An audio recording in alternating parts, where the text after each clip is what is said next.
Hello friends, आज की ताज़ा खबर में आप सबों की स्वागत है। झारखंड की तमाम छोटी बड़ी खबरें आपको इस वीडियो में देखने को मिलेगी। दीपावली और छठ में झारखंड से होकर गुजरेगी कई स्पेशल ट्रेनें। त्योहारी सीजन में ट्रेन में सफ़र करने वाले यात्रियों की संख्या बढ़ गई है। दीपावली और छठ पूजा से पहले ट्रेनों में 9 रूम की स्थिति बन गई है। Tata Chhapra express, Durga Patna express, Hyderabad Darbhanga express special जैसी लंबी दूरी की ट्रेनों में फेरों में कटौती की गई है। ऐसी स्थिति में दीपावली और छठ महापर्व पर अपने शहर एवं नगर जाने की तैयार को कर रहे लोगों में सीट को लेकर भय व्याप्त है। इन तीनों ट्रेनें यात्रियों के लिए बहुत ही महत्वपूर्ण मानी जाती है। इसी के साथ अगली बड़ी खबर, झारखंड में 22 हाथियों का झुंड देख दहशत में ग्रामीण। हाथी भगाओ दल की सक्रियता से लोगों ने ली राहत की सांस। झारखंड के रांची जिले के बुढ़मू के जंगल में अज्ञात 22 हाथियों का झुंड आ धमका। इससे ग्रामीण दहशत हो गए हैं। अभी तक हाथियों के झुंड ने किसी को नुकसान नहीं पहुंचाया है। हाथी भगाओ दल सक्रिय है। वन विभाग की भी इन हाथियों पर नजर है। विभाग के अनुसार आज रात इन्हें चतरा होते हुए हजारीबाग की ओर ले जाने का प्रयास किया जाएगा। हाथी भगाओ दल के साथ में है, इसलिए किसी को नुकसान होने की आशंका नहीं के बराबर है। इसी के साथ अगली बड़ी खबर, राज्य में फर्जी विद्यार्थी उठा रहे हैं अल्पसंख्यकों की छात्रवृत्ति। झारखंड में अल्पसंख्यक विद्यार्थियों के लिए चलाई जा रही फ्री मैट्रिक छात्रवृत्ति योजना में फर्जीवाड़ा का मामला सामने आया है। जानकारी के मुताबिक राज्य में छात्रवृत्ति में फर्जीवाड़ा करने वाला गिरोह सक्रिय है, जो पहले अल्पसंख्यक समुदाय के जरूरतमंद लोगों की तलाश करता है। इसी के साथ अगली बड़ी खबर, 2 तिमाही की लाइसेंस फीस माफ, आज से खुलेंगे बार। रांची सहित पूरे राज्य भर के बार संचालकों ने मंगलवार से बार खोलने का फैसला लिया है। उत्पाद विभाग ने सचिव विनय कुमार चौबे से सकारात्मक वार्ता होने के बाद बार ऑनर एसोसिएशन के बार खोलने का निर्णय लिया है। विभाग ने सचिव विनय कुमार चौबे को एसोसिएशन के सदस्यों को आश्वासन किया कि सरकार जल्द ही 2 तिमाही की लाइसेंस फीस माफ करेगी। हालांकि यह प्रक्रिया कैबिनेट की सहमति से मिलने के बाद ही पूरी होगी, लेकिन विभागीय सचिव के आश्वासन के बाद बार ऑनर ने बार खोलने का निर्णय ले लिया है। इसी के साथ अगली बड़ी खबर, भाजपाइयों ने झारखंड के मुख्यमंत्री का फूका पुतला।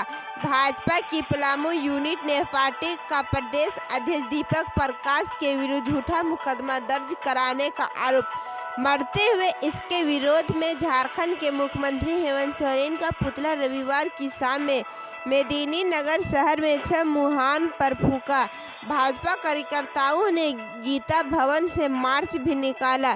पुतला दहन में नेताओं ने कहा कि झारखंड की हेमंत सरकार निम्न स्तर की राजनीति कर रही है। पिछले 10 महीने से सरकार चला रहे हेमंत सोरेन विकास की गति बढ़ाने में विफल हो गए हैं। सिर्फ ट्रांसफर पोस्टिंग उद्योग चला रहे हैं। महिलाएं असुरक्षित हैं। इनके कार्यकाल में 1200 से ज़्यादा महिलाओं एवं बच्चियों के साथ दुष्कर्म एवं अत्याचार की घटनाएं घटी है। इसी के साथ अगली बड़ी खबर, दुमका और बेरमो उपचुनाव। आज सुबह 7 बजे से होगा मतदान। ईवीएम के साथ बूथ पर रवाना हुए मतदान कर्मी। झारखंड में 3 नवंबर को होने जा रहे बेरमो और दुमका विधानसभा क्षेत्र के उपचुनाव के लिए सोमवार को पोलिंग पार्टियां बूथ के लिए रवाना हुई। मतदान करवाने के लिए ईवीएम व अन्य जरूरी सामान के साथ अपने तय बूथ पर मतदान कर्मी देर शाम तक पहुंच गए। बूथ पर वोटरों को सोशल डिस्टेंसिंग बनाए रखने वाले गोल घेरे में कतारबद्ध करने की व्यवस्था की गई है। 10 नवंबर को चुनाव परिणाम आएगा। वहीं दोनों ही विधानसभा क्षेत्रों में मुख्य मुकाबला एनडीए और महागठबंधन के बीच है। इसी के साथ अगली बड़ी खबर, झारखंड में डीबीटी छात्रवृत्ति घोटाला। चाची दादा 7वीं 8वीं का छात्र बताकर 23 करोड़ उठाए। वित्तीय वर्ष 2019-20 में केंद्र ने राज्य को दिए गए थे 61 करोड़। कल्याण विभाग में प्री मैट्रिक के अल्पसंख्यक छात्रों को दी जाने वाली करोड़ों रुपये की छात्रवृत्ति में फर्जीवाड़ा हुआ है। डीबीटी के जरिए लाभुकों के पैसे दूसरों के खाते में ट्रांसफर कर दिए गए। छात्रों के लिए वर्ष 2019-20 में केंद्र ने झारखंड को 61 करोड़ रुपये दिए थे। इनमें से करीब 23 करोड़ रुपये का फर्जीवाड़ा किया गया। रामगढ़ के दुलमी स्थित फिजूल रजा मदरसा में सबसे पहले इसका हुआ। यहाँ महिला पुरुषों को 7वीं 8वीं का छात्र बताकर छात्रवृत्ति की गई। इसी के साथ अगली बड़ी खबर, बिहार उपचुनाव। तीनों चरणों के कुल 3,733 प्रत्याशी में अनंत सिंह दूसरे सबसे अमीर। दागियों को टिकट देने में राजद और भाजपा बराबर। इस बार के विधानसभा चुनाव के तीनों चरणों को मिलाकर कुल 3,733 उम्मीदवार मैदान में हैं।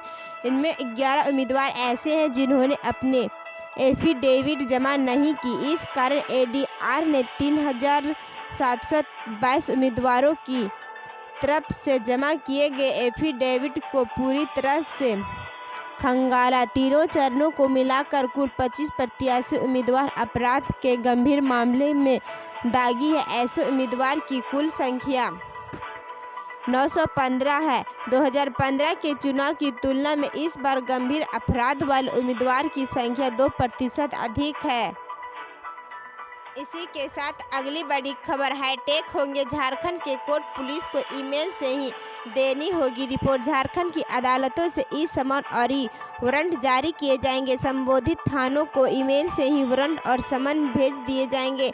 इससे इसका तमीला ज़्यादा होगा और समय पर लोग कोर्ट में उपस्थित हो सकेंगे। अभी जमशेदपुर और इसकी शुरुआत हुई है और धीरे धीरे सभी अदालतों में इसे लागू किया जाएगा। जानकारी के अनुसार फिलहाल समन व वारंट मैनुअली जारी किया जाता है। कोर्ट से जारी होने के बाद कोर्ट में औपचारिकता पूरी करने के बाद इसे संबोधित थानों को भेजा जाता है। थानों में वारंट और समन काफ़ी दिनों तक लंबित भी रहता है।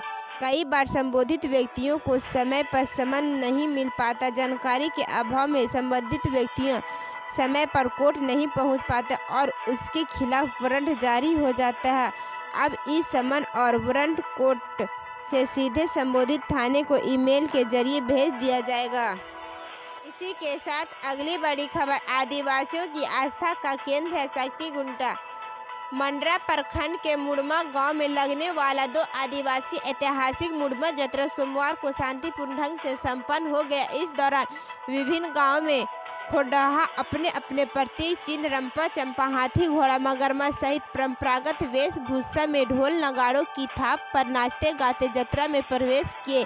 इसके बाद जत्रा शक्ति घुंटा की परिक्रमा की। इस अवसर पर उपस्थित लोगों की संबोधित करते हुए धर्मगुरु बंदन तिग्गर ने कहा कि मुड़मा जत्रा स्थित शक्ति घुंटा सदियों से आदिवासियों की आस्था का केंद्र रहा है। इस जत्रा में झारखंड सहित बंगाल, उड़ीसा, छत्तीसगढ़, नेपाल, बिहार आदि पड़ोसी राज्यों से भी श्रद्धालु जत्रा शक्ति घुंटा के दर्शन के लिए आते हैं। इसी के साथ अगली बड़ी खबर, झारखंड सोरेन सरकार पर आग बबूला हुए बीजेपी प्रदेश अध्यक्ष बोले बयान पर कायम हैं और रहेंगे।